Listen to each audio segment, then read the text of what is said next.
আমাদের তরুণদের মধ্যে এখন এই প্রবণতা খুব জোরে সোরে চলছে যে বাপ মাকে রাজি করাতে পারে নাই, তো নিজের কাজ নিজে সেরে ফেলার চেষ্টা করতেছেন এবং প্রশ্ন করেন যে হুজুর পালিয়ে বিয়ে করা জায়েজ আছে কিনা।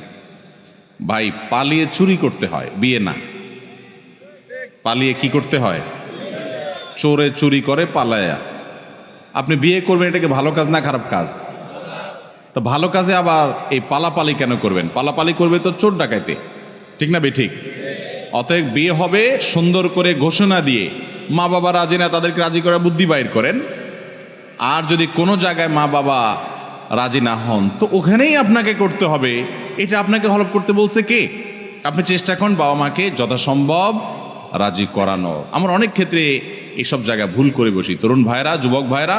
হ্যাঁ, যদি এমন হয় আপনার বয়স হয়ে গেছে অনেক, তারপরও বাপ মা বিয়ে